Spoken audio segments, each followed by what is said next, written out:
With me, as always, we've got John. It's like the first real week of the offseason after the Nuggets beat the Heat last week in the finals. So now it's technically the offseason. and a lot of rumors swirling around. Big trade has already been made. It affects the Kings division. John, you wanna break down that trade real quick? Well, yeah. No less than like 48 hours after it got broken that the Kings were in play for him, the Suns pulled off a trade for Bradley Beal, who not too long ago averaged over 30 plus points a game, in case anybody's new to basketball here. And they got him for Chris Paul, Landry Shamet, and I think a couple of second round picks. But as light of a load as that seems in exchange for Beal, and it does seem light, I think the biggest explanation for that is the fact that Bradley Beal's contract was gargantuan. And it also had a no trade clause. But that was more, I mean, Beal was open to obviously getting traded to the Suns, as he was open to the Kings, and I think another team. I have a question. Yeah. Like, does the no trade clause carry over to the Suns? It's in the contract, so I would imagine. But yeah, I think so. I mean, that's my guess. That's my guess. But I know that the no trade clause that's in Beal's deal is not very common, especially in big contracts. Like, that was an odd thing, which played into the whole idea, especially last season when it was like, because there was some Beal talk, at least rumors, people trying to start a narrative, but it seemed like he was pretty committed, for lack of a better term, to the Wizards, right? I mean, you kind of have to be. I mean, you're talking about a contract, his large contract. He's set to make $46 million this year, $50 million. What? Sometimes when I hear that, I'm like, what? Then $53 million, and then in 2026-27, he has a player option, but he's set to make $57 million that year. So I don't know why he declined that. So I mean, yeah, how old will he be then? He'll be 33, so he'll be 34 in his first unrestricted free agency in a minute. And then he'll probably take a veteran minimum and go to a team that'll actually win a championship. Yeah, because he won't be being paid like a freaking lump sum. Yeah, it's crazy. So I mean, the Suns are really tacking on $200 million over the next 4 years for Bradley Beal, who's going to be 30 this year. Still a good player, like John saying. He hasn't played 60 games though in any of the last 4 seasons. Only about 90 games in the last 2. So he's injured a lot. But I mean, I think we were kind of talking about this before. Is like, well, you know, it's a Kevin Durant team. Like, the Nets were never fully healthy, but I guess the Nets never really did anything either. It's not new with Kevin Durant led super teams, it seems like. Yeah. So this is technically his third super team, if you don't count OKC, which was a natural one. Yeah, I would call that natural. Yeah, it's technically his third now. Man, it's his fourth team, right? OKC, Warriors, Nets, Suns. He's never been alone. Yeah, honestly. I mean, aside from when he first started out, but he had Nick Collison. Yeah, Nick Collison, the charge master himself. Dude, you got to respect a guy like that. Yeah, Nick Collison. But yeah, I mean, obviously, this is the Suns, who are in the Pacific Division, like the Kings. Not like divisions really matter anymore. I don't know. How do you feel about this trade? I'll give you an answer, but I want to preface it by saying that it's like, what, they have 5 guys on their roster right now? Yeah, they have Durant, Booker, Beal, Ayton, Cameron Payne. Those are the only guys actually signed for a contract next year. Right. So it's very early. Even for the Kings, there's a ton of decisions to be made that we will discuss some of them in a bit. But it's so early to tell.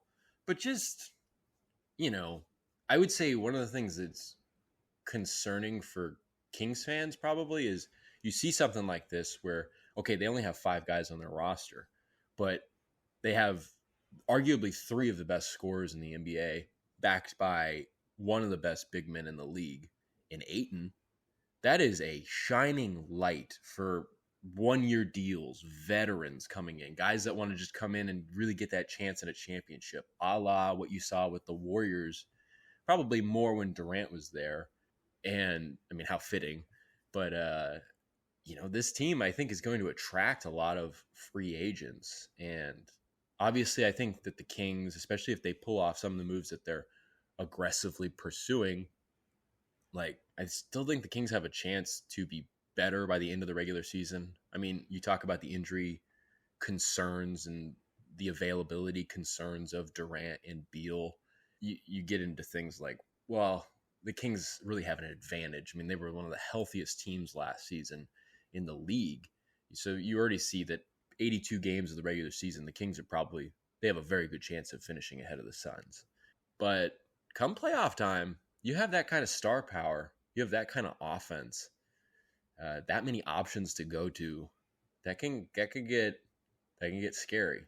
So it's still super early. We don't know what the rosters look like. I feel like the main effect, I feel like if you're going to be scared of it, that's really going to surface the most in the playoffs. It's so early to tell in so many different capacities.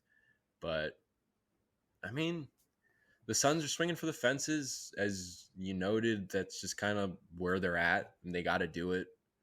I think if I were a Suns fan, especially after years of like just being like really bad forever and maybe arguably not even making much of an effort to swing for the fences, as it were, to just see them in a position where they have to do that and they're doing it like in a way that's, people are admiring the Beal trade. They're admiring the fact that it was not just a Bradley Beal, but a Bradley steal, some people think, with the way that the trade went down and what they got in exchange.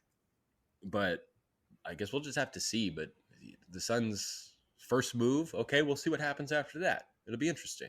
I think it kicks off what could be a very, very, I mean, we say this every summer, but there's a lot of interesting things, maybe because it revolves around the Kings in terms of some trade talk, and people revere the Kings as one of the best teams in the Western Conference, as they are. I think that might add to the intrigue from this particular angle of covering or watching the Kings. So maybe it does mean a little bit more when I say like there are a lot of interesting things to look for this offseason. It could be a very riveting chain of events. Mm-hmm. But that's kind of the big picture. Again, to answer your question, like it's just like it's too early to tell, but it's a good first move for Phoenix, and it'll be interesting to see how the Kings and other teams in the conference respond. I mean, like you said, the Kings were linked to Beal, and even when the trade happened with the Suns, it's Shams did report that Beal did pick the Suns over other trade offers, and they were saying there was a trade offer from the Kings. Not exactly sure what that would have looked like. Maybe nothing that crazy considering what the Suns got or had to give up to get Beal. So, but I don't know. Do you have any idea what you think a Kings package would look for Beal? I mean, it had to be very insignificant, right? Because I mean, what are you giving up for a guy that's going to be making $57 million at 33 years old? It just doesn't seem like a Monte move. Monte. I think the thing that would have been interesting is I would be willing to bet that they were somehow trying to tie Holmes to it, because they'd have to, right, with the money. Yeah. So I don't even know if that's like accurate to say that, oh, Beal picked the Suns. I mean, like, who knows? The Wizards could have been like, yeah, let's take the Kings one away because we're not taking Rashawn Holmes' contract.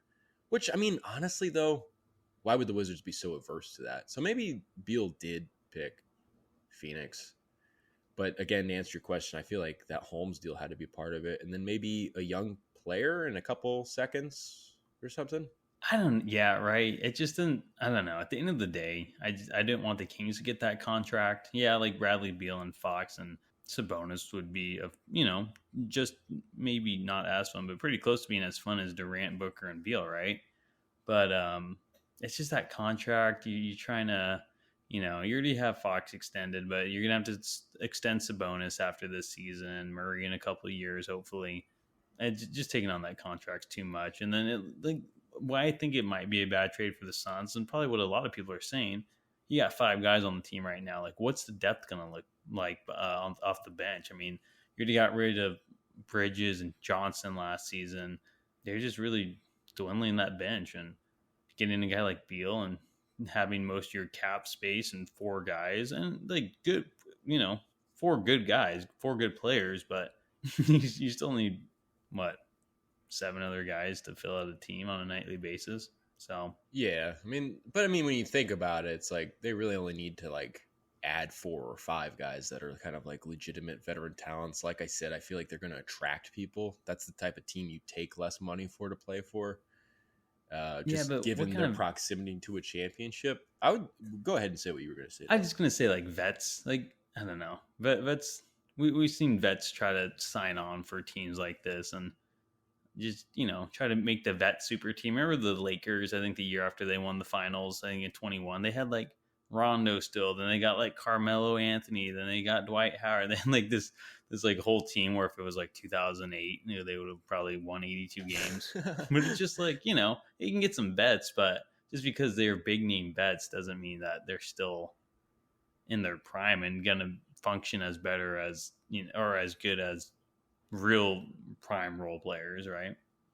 Yeah, but I still think it gives you a range of options. It's so early at this point that there's not like they have slim pickings and they have to pick like guys that are a little beyond their or way beyond their prime or whatever.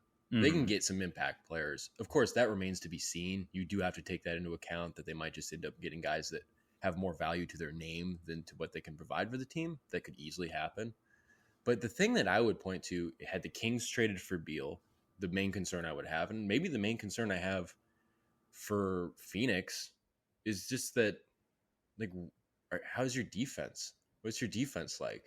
You know, Beal's not exactly a defensive control. Like, I wouldn't call him like a complete, like, just ragdoll over there, but he's not going to impact your defense in a positive manner. You might get a net rating boost because he's such a good offensive player, but that's when the injury stuff starts coming into play and whatnot. And I just feel like the availability and the defense just are the biggest issues or the biggest question marks. And then obviously probably the biggest obstacle in terms of like making it all fit for the Kings. And I think you would agree is that timeline thing just doesn't, like, Beal would help you for maybe a good couple of seasons in like a spectacular way. But then it's just like, you're not playing for that kind of short window. You got a bigger window than that. Yeah, very true. And credit to the Suns. They're built to win now with Durant, with Booker. Booker's still young, and you can probably build around him a little longer. But you brought in Durant, and if you have a Kevin Durant caliber player on your team, you're built to win this season. So Mm-hmm. I get why they Yes. did what they had to do. In credit to them, like for that reason, for those reasons, like that might have made the Suns the perfect fit for Beal and might have contributed as to why, based on Sharonia's report, that Beal basically had the Suns as his number one at the end of the day. Yeah, very true. It just kind of seems to work out for everybody in that situation, you know.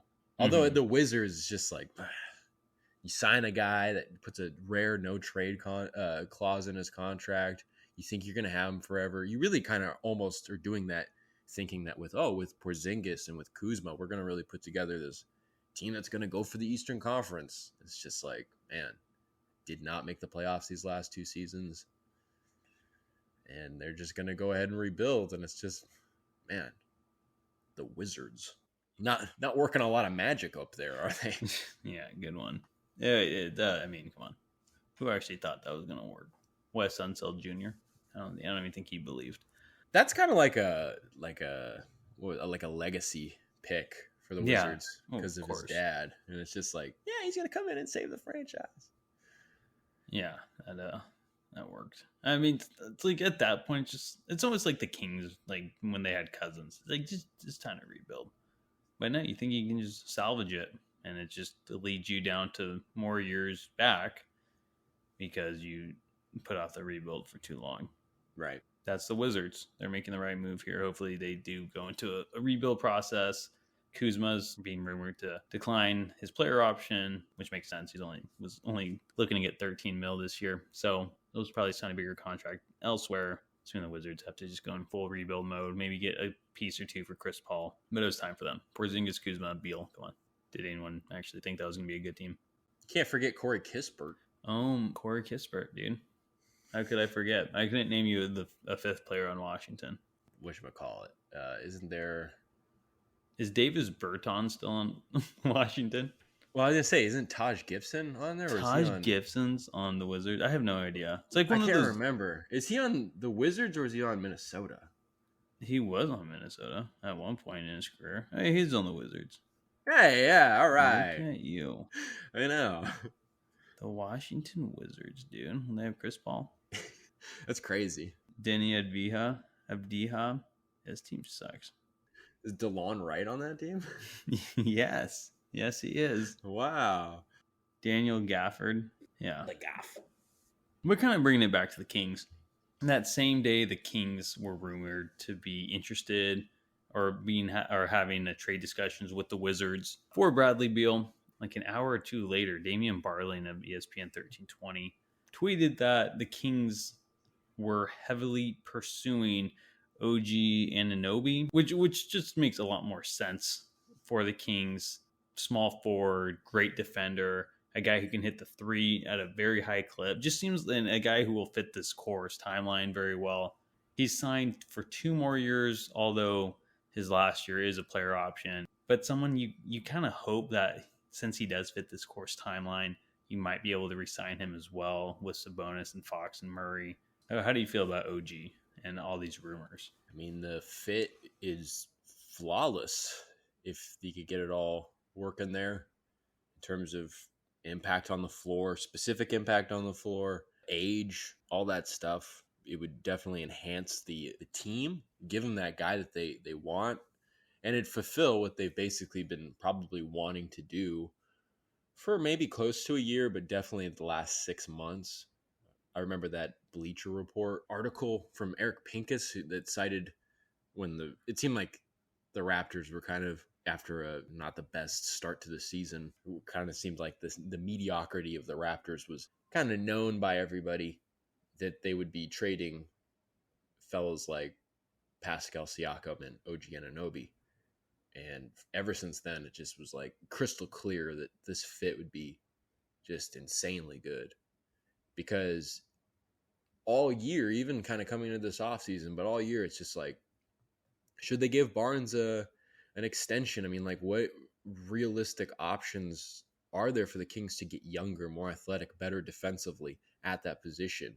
Set, the groundwork for kind of that core to include a wing that has all the things that you want on both ends of the floor and has the same kind of age that the rest of the guys on the core have. The answers were slim, but the one that always made sense, the one that always came up, was OG Anunoby. And you're at a point now where aggressively pursuing, yeah, you better be. That's the best option you got. Mm-hmm. Because if you don't get OG Anunoby, what are you going to resign Barnes? You're going to scrap together.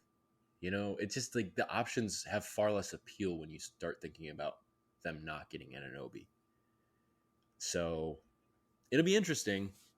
I don't know how the trade will go, because I think they always say the Raptors are notorious for having high asking prices.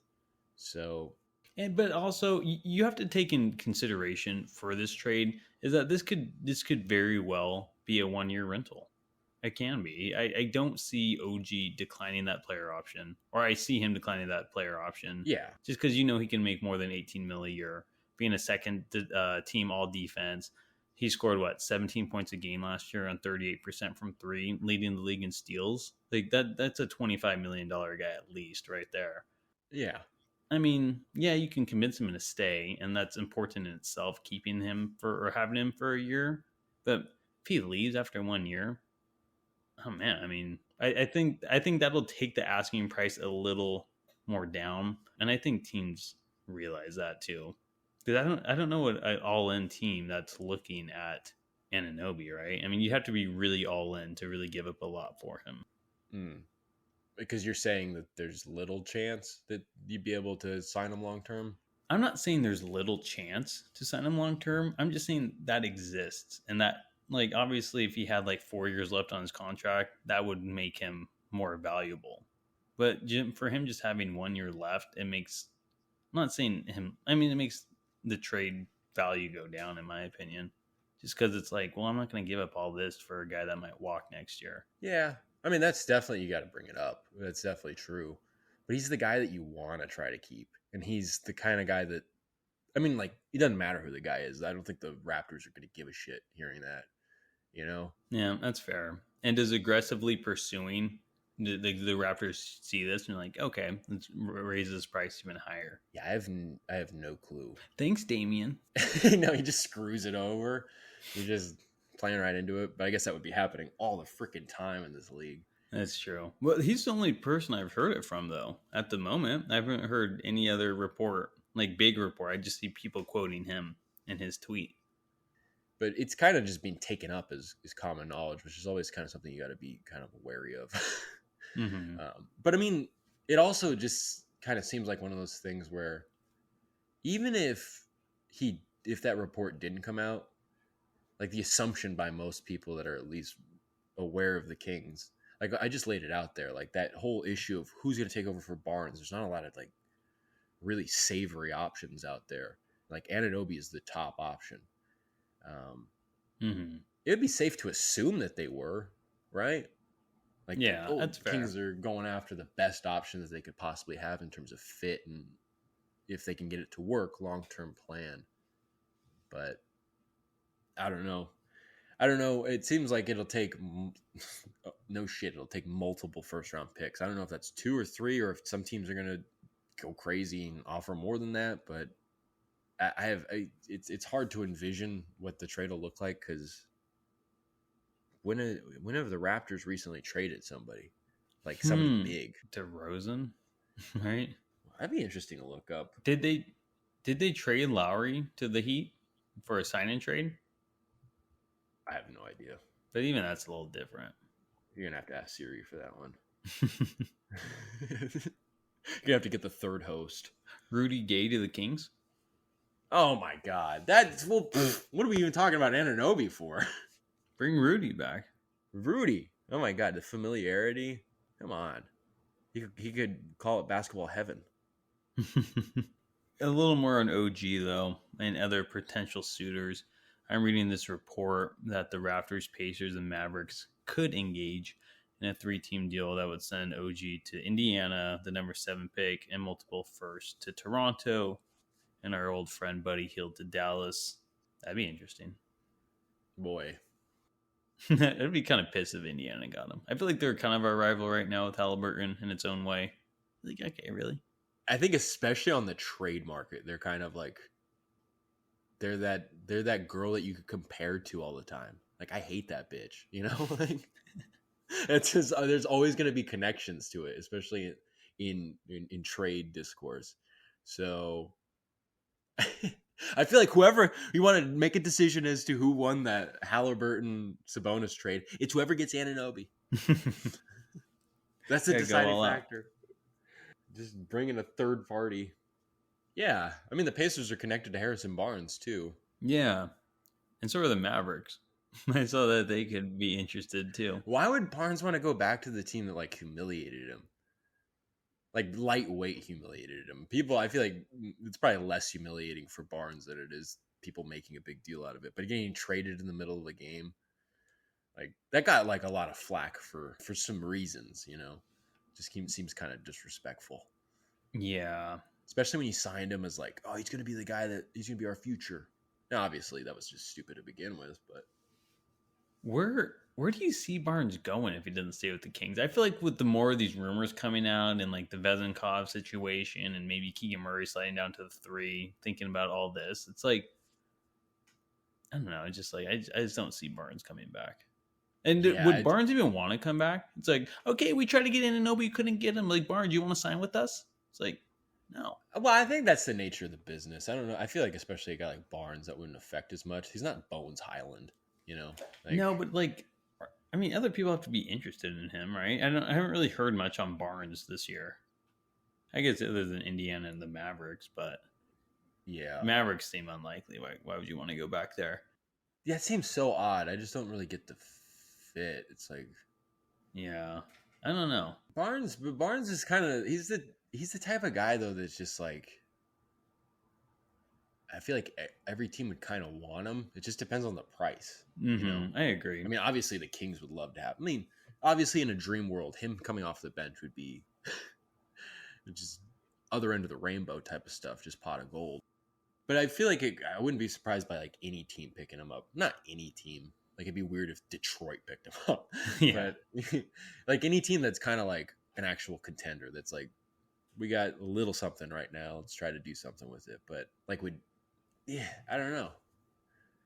I really want to come up with an answer though. I want to like I know. I come have to an no agreement. idea. I really don't. The Heat? I don't know. For some reason, the Heat makes sense to me. Yeah, because he's a versatile forward that can shoot threes. So I feel like I could see them having him. Yeah, I guess the Heat. I think anybody that shoots threes is automatically in play for the Heat. Yeah. Like the Knicks, maybe. I don't know. Who's the Knicks 3? Well, it'd be Hart if you resign with them. Oh yeah. And that's another guy, Josh Hart, like Kuzma, probably is going to decline that player option. Those are potential small forwards the Kings could replace Barnes with as well if Anunoby doesn't. And I think we can both agree that Josh Hart is just the type of guy that you'd love to have. Mm-hmm. Does all the little things, hard worker. Great rebounder for his size. Just terrific. Just you'd be getting an absolute guardian angel, as it were, from the perimeter. But the only thing is it's just like I still see him re-signing with New York because he went to college with Jalen Brunson, and they're like, I was gonna like say something nasty, but they're pals. But I guess you were telling me pre-show that he's got a connection to De'Aaron Fox, so you can't necessarily rule out Sacramento. Yeah, they're buddies. Don't crucify me for this. I don't know why they're friends. Maybe they're video game pals. I just know that they're friends because they didn't go to school together, obviously. Or maybe it's to their AAU days because they're about the same age, I believe. Yeah, I was gonna say, what year did Josh Hart get drafted? Josh Hart. Well, let me just look up his age. I got it right here. Okay. Yeah, he was drafted in 2017. Oh, okay, yeah. So they probably go back to AAU. I think that sounds right. And I'm just like pulling shit out of my ass. So I'm typing Josh Hart, De'Aaron Fox. Fox blows my heart for Clutch Kings bucket. I don't know, but it looks like at least through Twitter, they're buddies. Yeah, we met at work. Yeah, he's a work friend. Oh, it looks like they're gamers together. I kind of knew. I feel like that's what I kind of expected. So I know Hart's a gamer and Fox is a gamer. That just amazes me that these athletes, these like real life gladiators, it's like, what do you guys do in your free time? Like, we game. Like, I think I was reading a story about like Andre Kirilenko. I don't remember who the teammate was. I think it was Channing Frye, and because I think both of them played World of Warcraft. And Channing Frye like went online one day at like 2 a.m, like the night before a game, and Andre Kirilenko was online. He'd been playing all night, and Channing Frye recalls like sending him a message being like, "You ready for the game tomorrow?" And like Andre Kirilenko's like, "I don't know, probably." I feel like Andre Kirilenko, just like being like a defensive just stud. I've always just loved Kirilenko, and like, hearing something like that, that's a lot. That's awesome. I don't know, probably. Oh, probably, maybe. Oh my god, that's hilarious. I like that. Those gamers, but I guess it makes sense because it's like athletes are competitive, and it's probably good recovery because you're sedentary. Yeah, that's true. Contrast to all the activity they have. Yeah. And I was going to say too, it's like they play a game for a living. Yeah. Makes sense that they play a game for leisure. Mm-hmm. But yeah, Hart obviously more than Kuzma. I think Hart would be a little cheaper than Kuzma as well. I mean, I don't know, I see a lot of Kings fans out there wanting Kuzma. I can see why. I mean, he had a really good year on the Wizards this past season. I think he's going to be a little expensive though. I think he's going to look for somewhere in the $20 million a year range. But I mean, he did average 21, 7, and 4 this last season. So it's hard to ignore that. He did do it as a power forward though. But I guess you can move Keegan to the 3 that we've kind of talked about. Mm-hmm. He shot the 3 ball, not very well though. Not a very historically good 3-point shooter. Shot 33% last year. He's a career almost 34% shooter from outside. Hart's a little better. Not a ton better. Hart's at 35%. career 3-point shooter, but he does do the little things a lot better, I think, and someone he could mold around the team. Yeah, I think the thing with Kuzma is I think Kuzma would be a good addition if he wasn't going to get paid or demand a ton of money. Like whatever he's going to get paid, I feel like it's going to be too much for what he gives you. I think he's a good option. I think he'd be good as like a third guy, like Fox, Sabonis, and Kuzma. But I just don't feel like you're going to be getting what you pay for all the way. You know what I mean? Mm-hmm. And also, I just don't know about fit. And I think the 3-point shot is an interesting thing to point out. But Josh Hart just would make too much sense if he were to be open to coming to Sacramento as opposed to staying in New York, where he had a very positive experience. He shot. Oh, okay. That's just his 25 games in New York. Yeah, I know, 51%. I was like, what? What? I'm like, Tony, how did you not mention he shot 51% last season? I'm like, what? That'd be crazy. Yeah, I don't know. But, man, I don't know if either of them are like totally believable, and like if I see it playing out that way. But if you're talking about something outside of Anunoby, you could chew on those guys for a bit. They could. There's something to eat there. That sounds decent.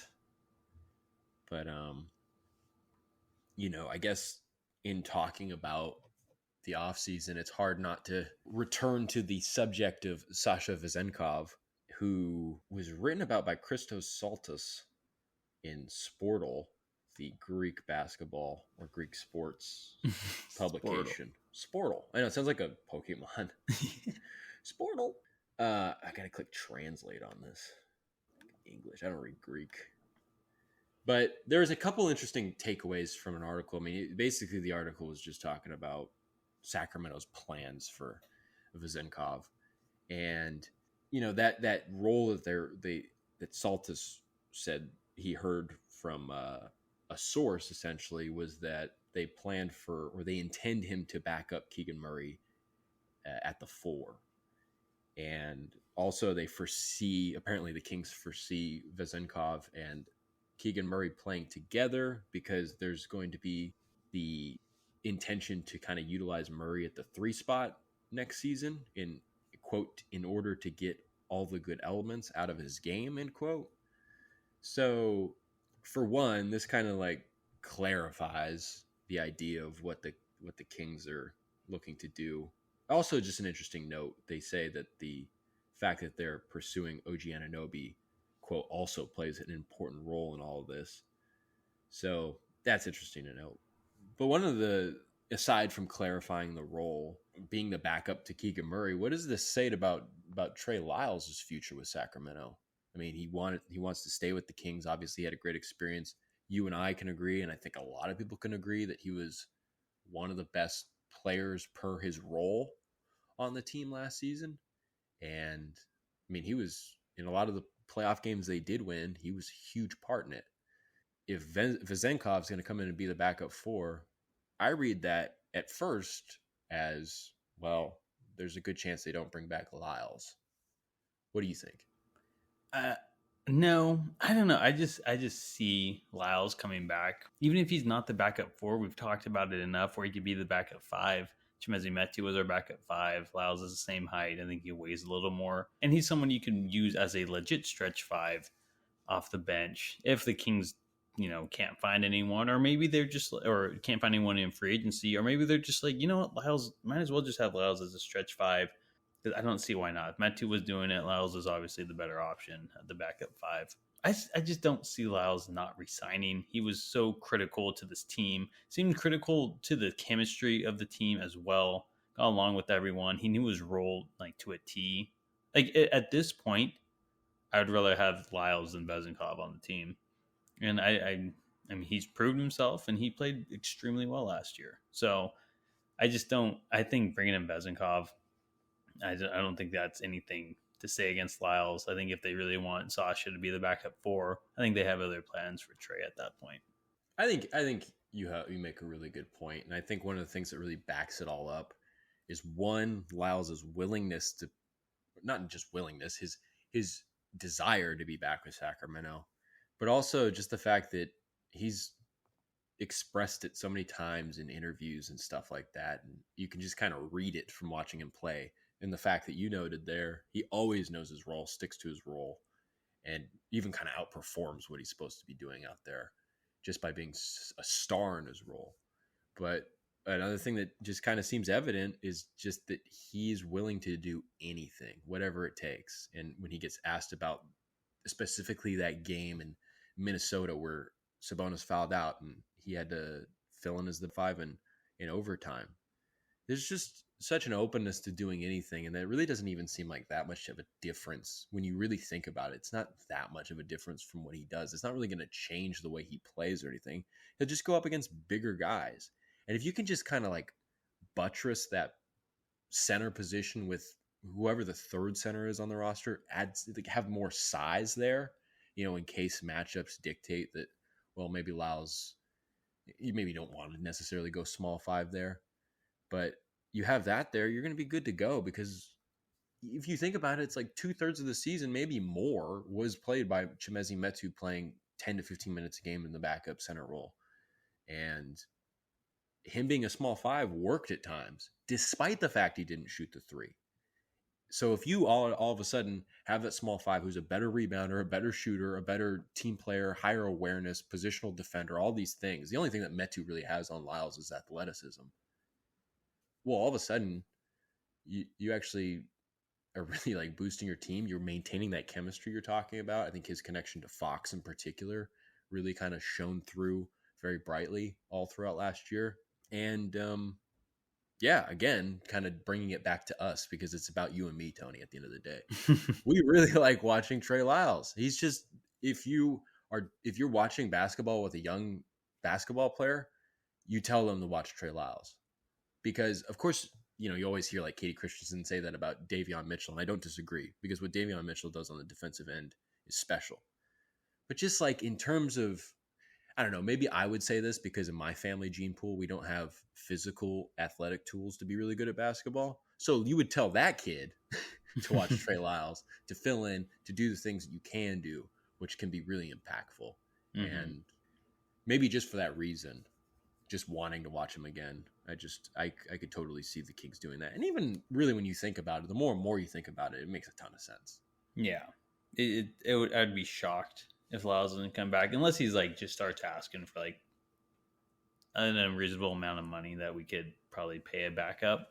That's the only reason I see him walking, but he wants to stay here. He seems like he found a good home in Sacramento with the Kings. So if anything, I could see him taking a little bit of a discount. I mean, he's not like, he's no spring chicken, as you say. I mean, he's going to be, what, 31, 30 this year? I think he's going to be 29. I think he's only 27 or 28. Geez. Yeah, no, because he came out of Kentucky as a freshman. Yeah, he's only 27. Oh, my goodness. Oh, my goodness. Isn't that crazy? It's like a guy who gets drafted like, it feels like close to a decade ago. Yeah. And it's just like, yeah, no, he's still. That was what, 2014, right? Something like that, yeah. I think it was. Maybe just 15? Trying to look. Oh, 15, yeah. Because he got drafted with like the rest of the Kentucky boys with Willie, Willie Trill, Devin Booker, and Cat. And I guess they're not that old. I guess they're not pushing 30. He just always seems older for some reason. Maybe because he hasn't really found his place like Booker or Cat. Yeah. Yeah, Willie Cauley-Stein's only 29. That's crazy. Did he get a job last year? Did he get like a 10-day contract? Willie? Yeah. I have no idea. Yeah, I don't know either. Yeah, Karl Anthony Towns is 27. Devin Booker. I think Devin Booker's the youngest of the guys. Yeah, he's 26. Yeah, I guess that makes sense. Yeah, well, I mean, he fits the core at that point. Am I crazy, or when people were talking about all those guys coming out of there, like, obviously Karl Anthony Towns was like the front runner. But why do I feel like Willie Cauley-Stein was always like considered the second? Because I'll tell you why. Willie Cauley-Stein, because he has his versatility. Yeah, they're just like, he can guard the 1 through the 5. He was supposed to be like who Rudy Gobert is now, I think. He was supposed to be like the defensive guy, but also very agile and can guard guards. Right. Yeah, that never happened. Nah. Willie Trill. I just remember one time I was watching, I don't know why, just like Willie Trill, just a dunker, right? That's all he ever did. And it was like the King just bringing up the ball in the half court and he just passed to the Willie. Like the top of the 3-point line, he just drains it. I was like, what? It was like the craziest thing. He just drained a 3 out of nowhere, like early into the shot clock too. Like, all right, it was so trippy. I'm like, okay, like can he do that? Is that his game? I feel like it being specifically Cauley Stein is just, it does make it kind of odd. It was very. I mean, I'm looking up now his totals. Hey, did he even shoot He's threes? made. I mean, he never made more than 3 threes in a season. And so for him just to do that, I'm like, oh, What was his like career high in attempts? in a season, Yeah. 12. I mean, Cauley Stein was like 5 years younger and would have had the peace of mind as a younger player to develop a jump shot. I don't know if it's that simple though, but he could have just been like a Porzingis type if he really played his cards right.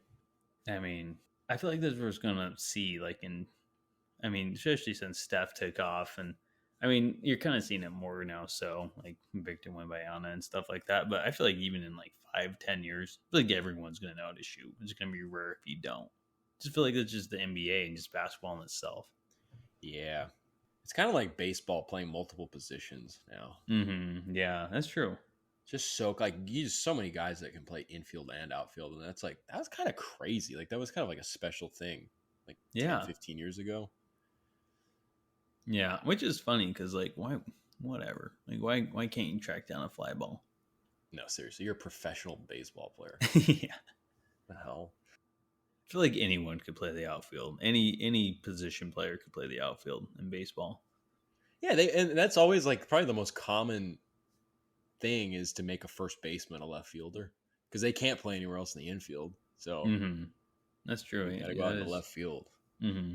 Catch the easy ones. You don't have to have a great arm. Just stay in front of it. Yeah, exactly. Keep it to a double. Yeah. Oh man. I remember, just a side note, I remember when the Giants were playing, I think they had Aubrey Huff in left field because they just brought up Brandon Belt. Yeah. And we still had Pat Burrell. Like at a certain point when we were still doing this, it was before he got hurt in his first full season with the Giants, I guess you would say. And so there was at one point we had a couple of games where you'd have Aubrey Huff in left and Pat Burrell in right. Or I think they might even kept Pat Burrell in left field and made Aubrey Huff play right field. I think it was Aubrey in right, dude. Yeah. It was just so nerve-wracking. It was like, oh my God. But now it's just like, you should be able to do that. Like, what the hell's the issue? I know, for real. Catch a ball. He dropped a pop-up. Or like playing that carom. Oh, man. Yeah, the carom. Yeah, it must be the hardest part, right? That's why they always practice those. Yeah, especially in San Francisco in right field. That's true. Yeah, know that you need to learn that ricochet. Yeah, nobody played that ricochet better than Randy Wynn. Randy Wynn, man. Okay, we need to stop talking about baseball. Okay, back to the Kings. I guess kind of all we have left is D-Day, Draft Day. Yeah. What were you going to say? Draft day. No, that is kind of it. I'm looking at my notes here. Yeah. The draft is this Thursday. As we've been talking about the last couple of podcasts, Kings have the 24th overall pick. Just a plethora of players that the Kings have the opportunity to maybe draft there, maybe not draft there. It's a weird spot. It's a spot the Kings haven't been in years because we're usually drafting top 5. Seems like more like top 10. Yeah, they've had like picks in the 20s, but they've usually had picks before then. Because we end up picking in the 20s. It's usually like, Malachi Richardson or Richard Skins or Scalabissiere. So just, giving it all our attention this time. If that's only a first round pick, it's a little different. And you're realizing that it's hard to guess who's going to go 24 because you don't know who's going to be there then and whatnot. So it's been interesting as we cover it. John, I think I asked you this last time, so I'm not going to ask it again. But yeah, you said no, Ryan you can ask Rupert. It again because I got a different answer. Okay, I was just going to say you said Ryan Rupert last time of who you think the Kings would draft. Has that changed? And it sounds like it has. Well, to clarify, last week I said it's either going to be Rupert or Whitehead. I still feel like Rupert's in play, but I feel like Whitehead will probably be gone. Maybe like by the a few picks, I would say Rupert and Maxwell Lewis. Maxwell Lewis. Just because I'm just like looking at the like consensus, taking together like a bunch of different mock drafts and just kind of synthesizing it into one based on averages. Like Rupert, like they have in this one they have the Kings picking Noah Clowney, but I would say Davion's brother. yeah, both out of the SEC, and Ryan Rupert is 25. What? Well, this is the big board, I guess I should say. Technically speaking, they have Chris Murray going 20. They have 25 years old. Oh no. No, yeah, maybe he's gonna be the perfect prospect at 25. But I guess like the big board has Ryan Rupert at 25 and Clowney at 24. They still have Chris Murray technically going 24 because so many different mock drafts have him going 24, which is just totally skewed the projection synthesis here. But Rupert and Maxwell, and it's just like you start looking at the players, I guess what I'm trying to say is after 24 here that are on the big board, it's Rupert, Gigi Jackson, Colby Jones, Maxwell Lewis, Brandon Podziemski.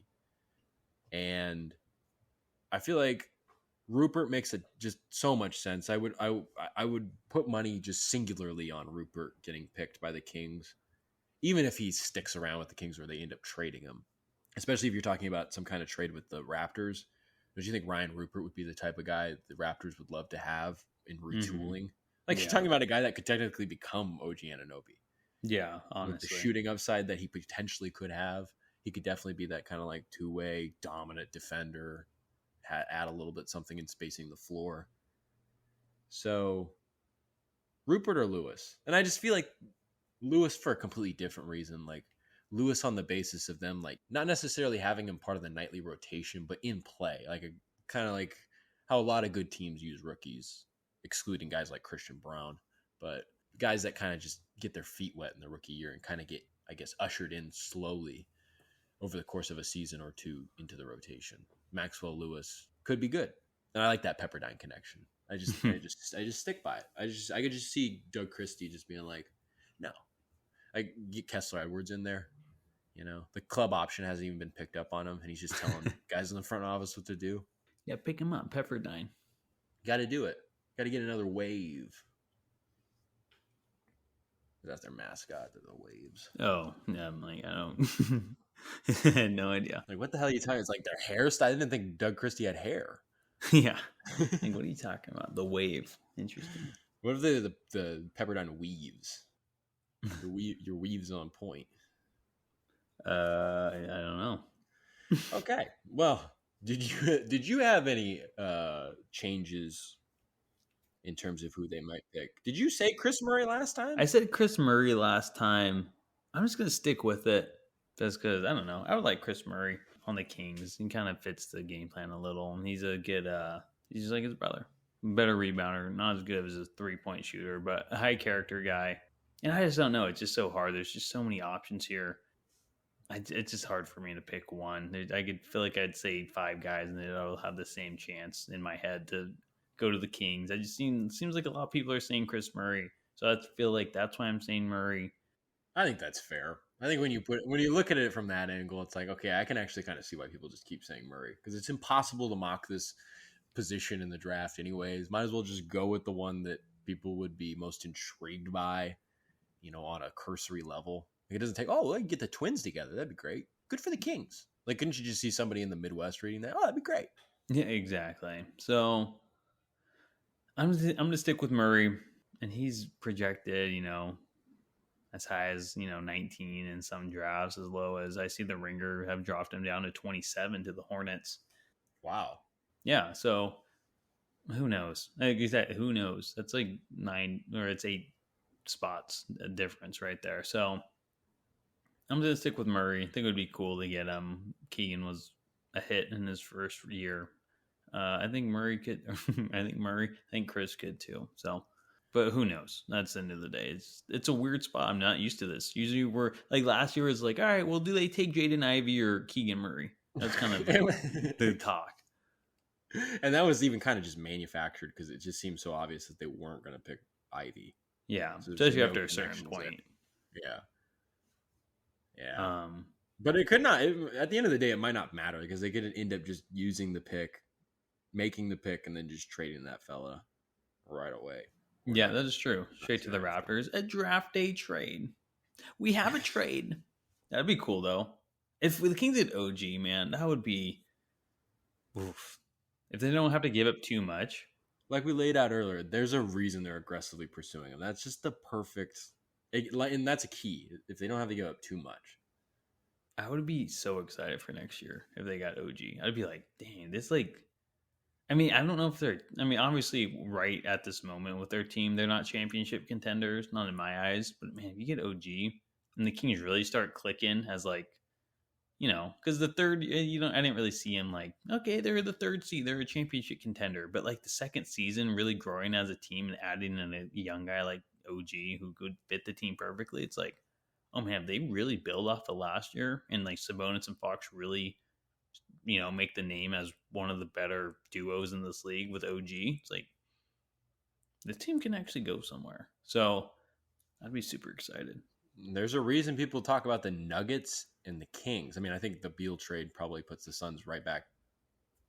I mean, I think already they were already in the conversation as being one of the better teams in the Western Conference, but maybe you start talking about those three teams. But even before this Beal trade, it seemed like there were a lot of people directly in the aftermath of the championship. It's like obviously the Nuggets, but then you start looking at maybe a more younger, less experienced upside coming into their own, going to continue inching their way into the center stage of the NBA. The Sacramento Kings, man. I mean, that is just seems like something that's kind of getting to that point where it's like projections are indicating that they're going to be even better than they were last season. And I think OG Anunoby just, man, that would take it to a whole nother level. Yeah, it would be exciting. So, I mean, that's a good point. I mean, the draft is Thursday. So, I mean, not only could we be looking forward to possibly, the Kings' next first round draft pick, but who knows? A trade could be made once that draft is in. So, it'll be exciting to sit there and listen and watch. Even though the 24th pick, God, you're gonna have to watch for. I mean, that's on like 2 hours into the draft. Yeah, it's gonna take so long. I honestly probably won't turn it on. I mean, I'll probably turn it on once like the lottery ends, just so I'm like, okay, who's here and who's not. But it's just so funny because I used to turn the draft on right when it would come on because the Kings weren't too far in. Now it's like I don't really care who these other teams pick, especially with the Kings. They're not going to drop to the Kings, so it'll be a different experience for sure. A good one though, even though it's less exciting. And with the 7th pick in the NBA draft, the Sacramento Kings select Bismack Biyombo. Man, NBA 2K12. Yeah. But, hey, man, I like what this really does feel like, or really kind of technically is for all 30 teams. It's the beginning of the offseason. And these next couple weeks, draft, and then free agency will start in beginning of July. A lot to look forward to. Yeah, not too far after. July 1st, too. That's a Saturday, actually. I'm used to it being on like a weekday when I'm like at work. I'm like looking at my phone. But yeah, now it's. You just get to immerse yourself. Yeah, July 1st. Right at 12 p.m. So everyone just starts signing. Okay, yeah, that's not tampering. Or what do they call it? Tampering. No, yeah, it's like yeah. Well, the Bulls and Knicks finally got docked, right? Or the Bulls and Sixers? Sixers, yeah, it was the Sixers. Yeah. It was like long, yeah. They did, yeah, stupid. Oh well. Good going, guys. Idiot. That's what all the other 28 teams are saying that are doing the same exact thing. Yeah, exactly. But yeah, what you got anything else or? I think that covers that. It's no point at this point with kind of just being on the precipice of everything and trying to dive too far ahead of it. Let things kind of come to us at this point. It seems like this is a big week. Yeah, big week ahead. Like you said, Thursday, I don't know, 5 p.m. I'm assuming. I guess I don't know. 5 p.m. Pacific is usually when it starts. I think so. Yeah, something like that. Yeah, I'll look it up, I guess, because I'm not. It might be like 4:30. Yeah, I feel like it starts at 4:30. I think it says 4:30, and then you just like talk for 30 minutes, and then the first pick's not till like 5. Like, why did coverage you say 5? begins? Yeah, exactly. when coverage begins. Exactly. Got to get that advertising money, I guess. We wouldn't know about that here at Cap City Crown. All right. Well, we're excited to talk about the Kings' new pick, maybe a trade next week with you. But until then, I want to thank you all for tuning in and have a good one.